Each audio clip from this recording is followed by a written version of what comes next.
আসসালামু আলাইকুম সবাইকে। আজ আমি গরুর মাংস দিয়ে ভর্তা বানাবো। আপনারা চেষ্টা করবেন যেন গরুর মাংসটা হাড় ছাড়া হয়। আমি এখানে হাড়সহ দিয়ে দিয়েছি, পরবর্তীতে হাড়গুলো আমি তুলে নিয়েছিলাম। সামান্য পরিমাণ পেঁয়াজ কুচি দিব, হাফ চামচ আদা বাটা,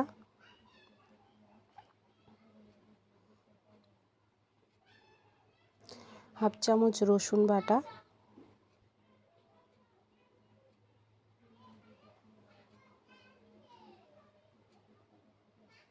পরিমাণ মতো লবণ,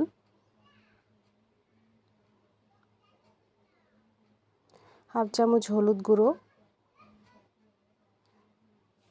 হাফ চামচ গরম মশলা গুঁড়ো,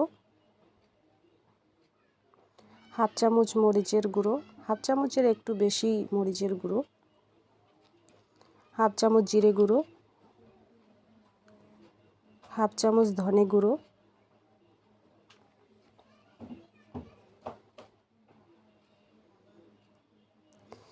তিনটি তেজপাতা,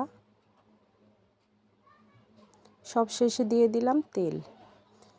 এগুলো সব উপকরণ ভালোভাবে মিক্সড করে নিব।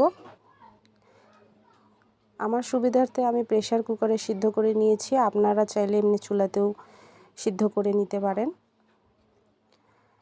মিডিয়াম সাইজের একটা আলু ফাড়ি করে দিয়েছি, এটা অপশনাল, এটা না দিলেও চলবে। সামান্য পরিমাণ পানি। এখন আমরা সিদ্ধ করে নিব। আর আপনাদের ভিডিওটা যদি ভালো লেগে থাকে তাহলে অবশ্যই লাইক, কমেন্ট এবং শেয়ার করে দিবেন।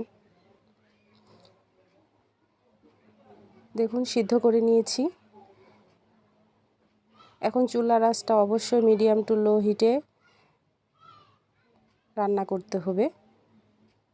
আর একটু পর পর উল্টিয়ে পাল্টিয়ে দিতে হবে যেন তলানিতে লেগে না যায়।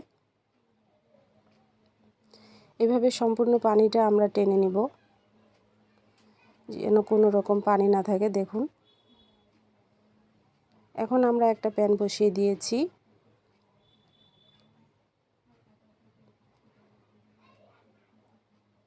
চার থেকে পাঁচটা শুকনো মরিচ ভেজে নিলাম। আর রান্না করা মাংসটা আমি এখানে ভেজে নেব। মিডিয়াম টু লো হিটে ভাজবেন অবশ্যই, নাহলে পুড়ে যাবে।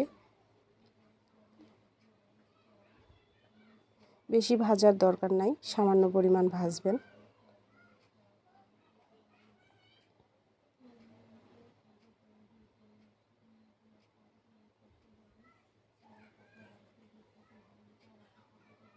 দিয়ে দিলাম 3 থেকে 4টি মিডিয়াম সাইজের রসুন।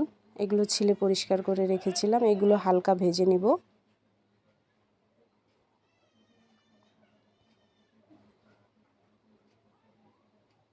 ভাজা হয়ে গেছে, এখন এগুলো নামিয়ে নিব।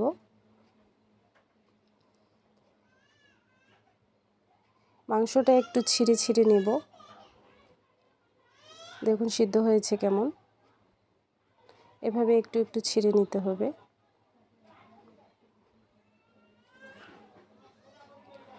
আর আলুটাও বিট করে নিব। সবগুলো উপকরণ একসাথে দিয়ে ভালোভাবে মিক্সড করব। আমি দুটো পেঁয়াজ কুচি করে নিয়েছিলাম।